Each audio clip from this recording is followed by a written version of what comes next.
નમસ્કાર મિત્રો, આજે આપણે પહોંચી ગયા છીએ વાવડી ગામ જો એકલવીર દાદાના દર્શન કરવા માટે। મિત્રો અહીં તમે પાર્કિંગ જોઈ શકો છો। મિત્રો જો તમે વાહન લાવ્યા હોય તો અહીં તમે પાર્કિંગ કરી શકો છો। તો મિત્રો વાહન પરથી જે કહી શકાય છે કે જે આજે જે એકલવીર દાદાના દર્શન કરવા માટે જે ઘણા બધા લોકો અહીં સંખ્યામાં આવેલા છે। તો મિત્રો અહીં તમે ધજાના દર્શન કરી શકો છો અને આપણે અત્યારે જે દાદાના સાનિધ્યમાં પહોંચી ગયા છીએ।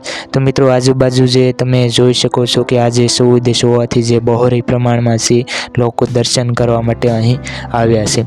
તો મિત્રો તમે વિડીયોમાં જોઈ શકો છો અત્યારે જે સુંદર નજારો। તો મિત્રો અહીં એમ કહેવામાં આવે છે કે જે હાલના કળિયુગના સમયમાં પણ જે દાદા છે હાજરા હજુર છે જે એકલવીર દાદા।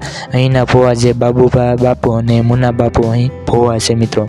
તો મિત્રો અત્યારે આપણે જે અંદર પ્રવેશ કરીને જે આપણે દાદાના દર્શન કરશું અને તમે જોઈ રહ્યા છો જે ઘણા બધા લોકો છે અત્યારે દર્શન કરવા જાય છે। જે ઘણા લોકો છે દર્શન કરીને જે આપણને સામા પણ મળે છે। તો મિત્રો આજનો ખાસ દિવસ છે, આજે 14 છે અને આજના દર્શન કરવામાં ખૂબ જે ભાગ્યશાળી હોય છે એમ કહેવામાં આવે છે। તો મિત્રો શનિવારે પણ જે ઘણા બધા લોકો જે ઘણી સંખ્યામાં અહીં દર્શન કરવા માટે મિત્રો ઘણા દૂર દૂરથી અહીં લોકો દર્શન કરવા માટે આવે છે।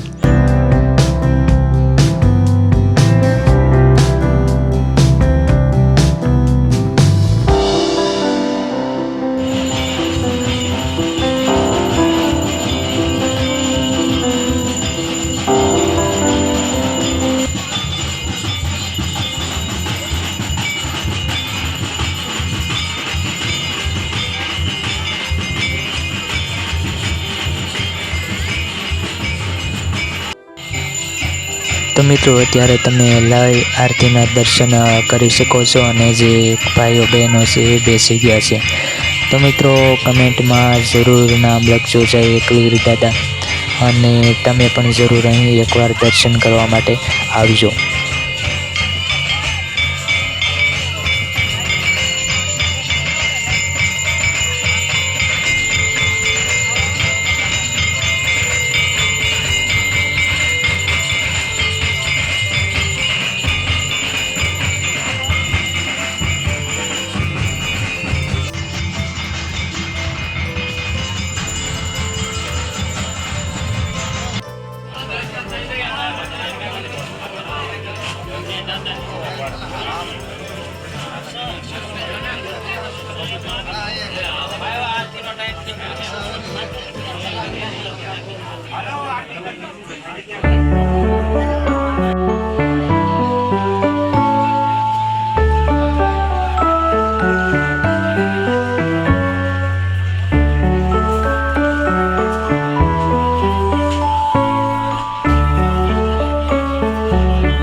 તો અહીં તમે જે દાદાના દર્શન કરી શકો છો અને કમેન્ટમાં જય દાદાનું નામ લખવાનું ના ભૂલતા। તો મિત્રો તમે જોઈ રહ્યા છો વિડીયોમાં જે દર્શન કરી શકો અને આપણે ફરી મળશું જે નવા વિડીયોમાં। જય એકલવીર દાદા।